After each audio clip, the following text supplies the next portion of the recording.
I am lucky enough to be a full-time technical and non-fiction writer with a few bits of fiction under my belt too, but I know I speak to lots of people who want to become more effective at writing or even want to learn how to start in the first place. I am Chris Chinchilla, and in this video I'm going to look at 8 science-backed tips to help your writing become more effective, to help you get started. So let's get our pens to paper or our fingers to keyboards and let's get started. Tip number 1, it's not take a course, it's not a recommended book, it's not some recommended productivity hack that I'm going to try and sell to you. It is just do it.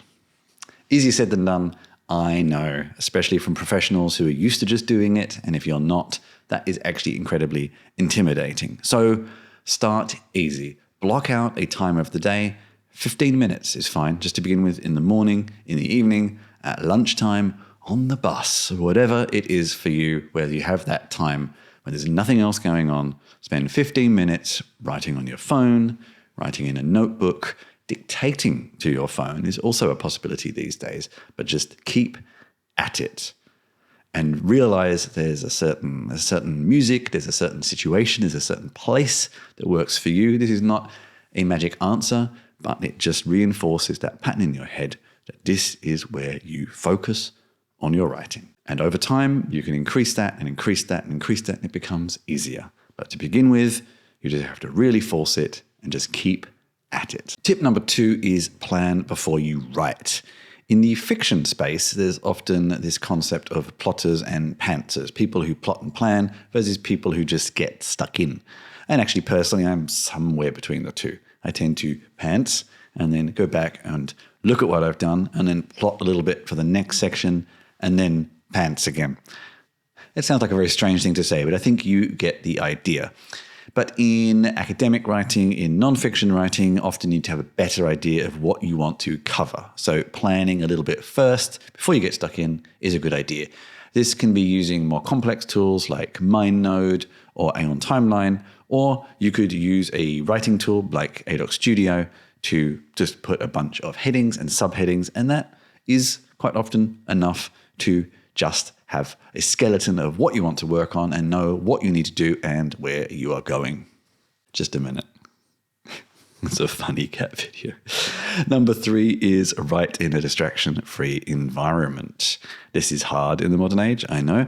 There's actually a lot of tools and services that can help you, things like Cold Turkey or Freedom, but also if you're using Apple platforms, I have found that the focus modes are incredibly useful and they synchronize across devices. I am a particular fan during the day of reduce interruptions. I let my wife and my dad get through, plus certain time-sensitive notifications, which is what the operating system determines. And generally, I find it very, very useful alongside something like notification summaries on the phone. So I just get things that are really important. Everything else can wait. Something else, a good pair of headphones. These are not noise cancelling. These are studio headphones, but they're wonderfully comfortable. I have some nice focused playlists. I find a lot of film soundtracks very useful for my focus. And then really, after all of that, that is a help, but a lot of the actual focus and just concentrating on one task is then up to you. Tip number 4 is leverage technology.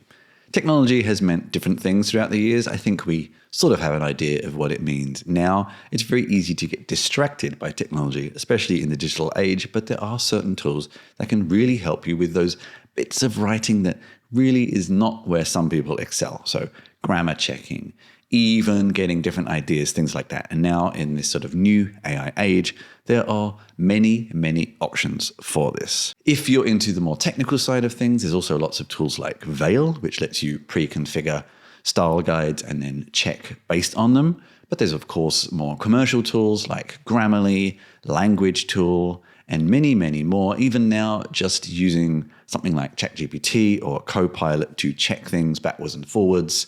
Don't overly rely on them. They don't always give you the most accurate information, but they are helpful to at least get a rough idea to interrogate your work. And sometimes they make suggestions around grammar and ways of describing things, and maybe you want to understand the theory behind that. And there are many good books on this subject as well. some of them relatively old, but still very valid. And perhaps one of the classic ones is the elements of style. I'll put details below and in the description of the video. Sometimes the only thing that really gets you to focus on what you're doing and feel accountable for something is other people. If you have a team around you, remotely or online, then maybe those people exist already.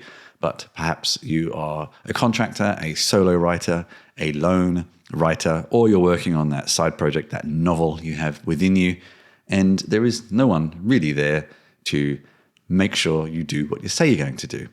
Well, there are actually a lot of writing groups around the world. I personally actually am the lead organizer for the Berlin chapter of a global community called Shut Up and Write. Have a look on their website. You may find a meetup near you.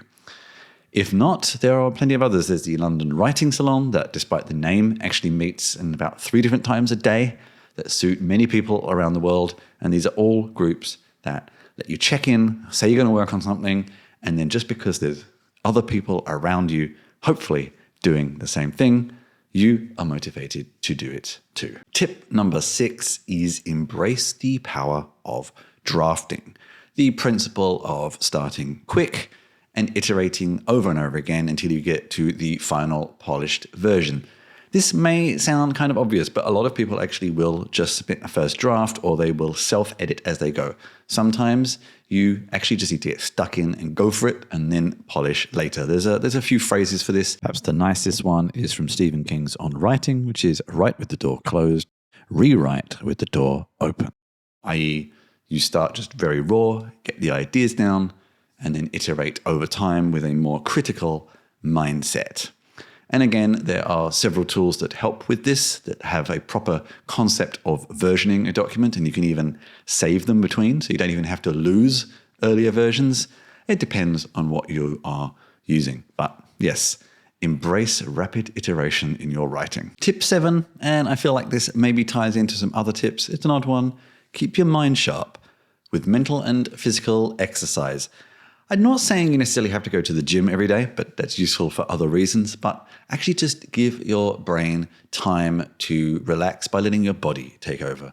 This can be as simple as just going for a 10-minute walk. There's some wonderful stories of very productive writers from the past, when there were less distractions, where they would actually write most of their book in their head for hours, just walking around, and then get it all down very quickly. This is sometimes a problem with the modern age where we think that the only productive time is when we're tapping away at a keyboard. But thinking time is important too, and getting some exercise when your brain is not focused on a particular mental task can really give it time to recuperate, to connect synapses together and come up with new ideas. And sometimes that half an hour of exercise can mean a much more productive following hour. Tip number 8 is prioritize clarity and simplicity. This sounds simple, but actually it's not. There's a famous phrase, if I had more time, I would write a shorter letter. Waffling and rambling and filling your text with verbose verbiage is way easier than getting one word that does a lot more work. This takes time. Again, this feeds into some of the earlier points. There are many tools to help. I also recommend, I have some advice here. I mean, firstly, I have to recommend my own book. This has some advice on simple and clear writing. But another classic, which I mentioned a couple of times already, is Stephen King's On Writing. His books are long, but his sentences aren't. He's a fiction writer, but the advice applies to many people, and there are others as well. Again, I have already mentioned The Elements of Style. This is another classic book that gives you advice on clear writing. And even if you leverage one of the modern AI tools, they have probably been trained, whether we agree with that, on many of these books. Anyway, not sure about mine, but definitely some of the others. So focus on getting the least amount of words to say the most amount possible. And that was it. That was 8 science-backed tips for more effective writing.